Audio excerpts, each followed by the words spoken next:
Almost वहां गया, फिर से यही इसी के आसपास फॉल्ट किया था कल। आज के दिन क्या किया, इसमें बायर्स का एसएल हंट हुआ, ठीक है, मतलब जो प्रीवियस बायर थे उनको इसने निकाल दिया है, ठीक है। फ्रेश बायर यहाँ पे अभी बैठे हुए हैं, लेग वन आप इसको बायर्स का बोल सकते हो, क्योंकि ये जो बायर्स थे ऑलरेडी आउट हो चुके हैं। अब सेलर्स पर्सपेक्टिव देखो, अगर यहाँ से सेलर्स जो कल सेलिंग आया, ये जो लेग वन का सेलिंग है, क्या इनका एसएल आज हिट हो पाया? आंसर इज नो, ठीक है। अब क्या हुआ, आज इंट्राडे हाई लगा और उसके बाद फिर से उसी के नीचे आसपास ट्रेड करते रह गया, मतलब कि ये जो लेग है यहाँ पे अब शिफ्ट हो चुका है, मतलब कि ये जो अब एसएल है लेग 2 पे शिफ्ट हो चुका है, ठीक है।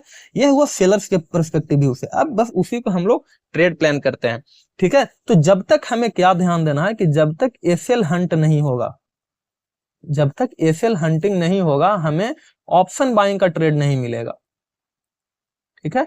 ऑप्शन बाई का ट्रेड हमें तब मिलेगा, नहीं तो हम सिर्फ सेलिंग कर सकते हैं।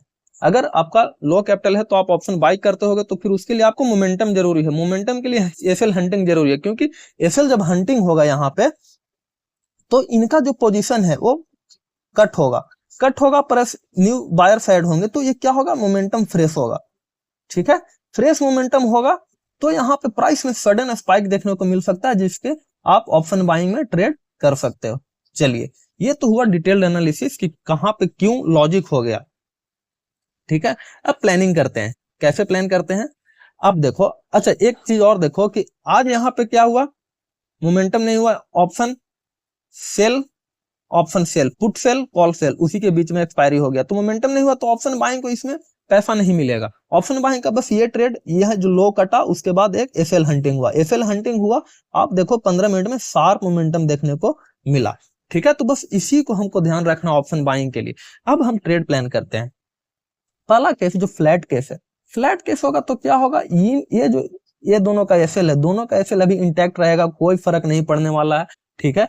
तो अभी फिलहाल कोई मोमेंटम इसमें नहीं आने वाला है, तो फ्लैट के केस में अभी कोई ट्रेड नहीं लेंगे जब तक कि ये या तो इस लेवल का ब्रेकडाउन करे या फिर फ्लैट चल के ऊपर चल के इस लेवल का ब्रेकआउट करे, तब तक हम कोई ट्रेड नहीं लेंगे। क्या होगा, आप यहाँ पे ट्रेड करोगे तो आपका एसएल कम से कम इस लेवल का होगा, नीचे के लिए अगर लोगे तो एसएल आपका इस लेवल का या फिर फ्रेश इस लेवल का एसएल हो सकता है, ठीक है। एसएल बड़ा हो जाएगा उस केस में।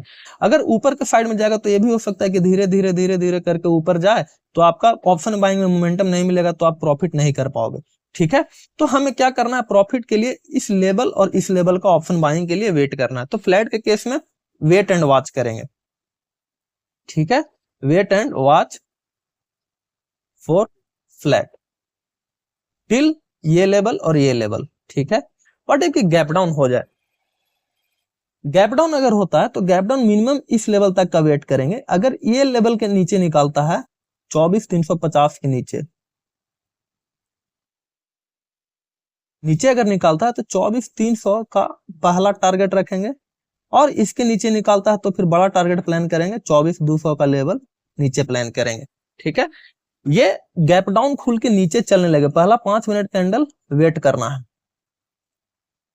अगर नीचे चलने लगे, नीचे सस्टेन करे, या फिर सपोज यहाँ पे खुल गया, गैप डाउन खुला, नीचे चला और फिर रिटेस्ट करके फिर से गया, तो फिर एक बड़ा टारगेट प्लान करेंगे, पहला टारगेट ही 24,200 का प्लान करेंगे, ठीक है।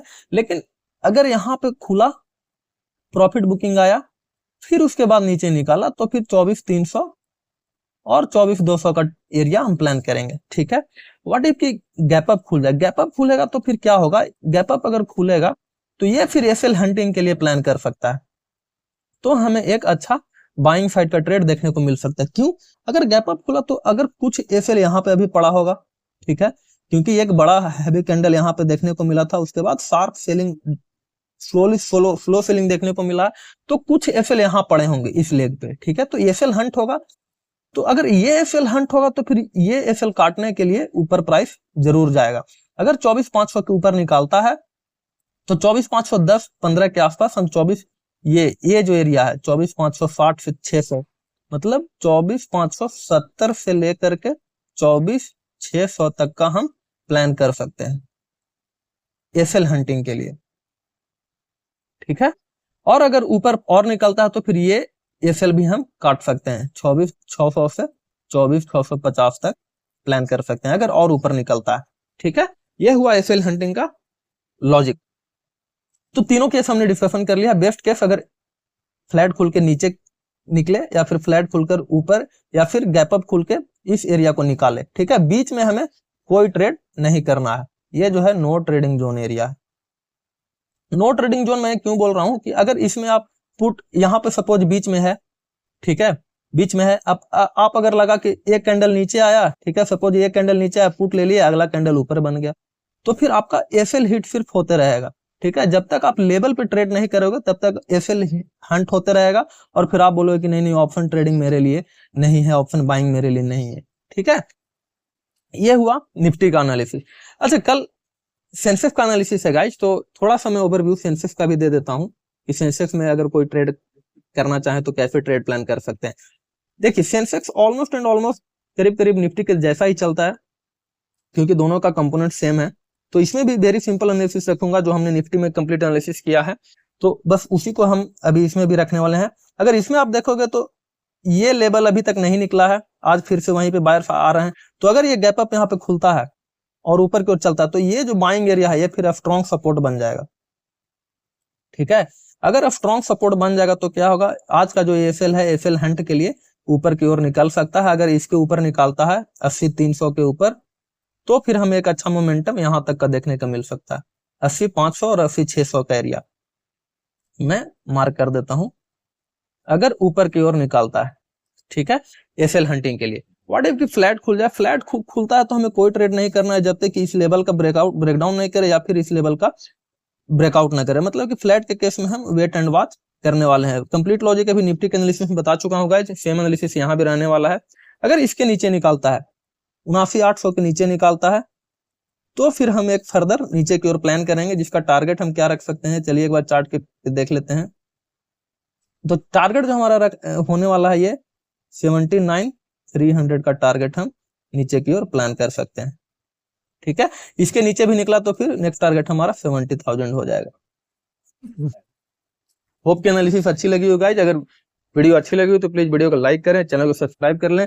मिलते हैं कल नए वीडियो में, तब तक के लिए जय श्री राम।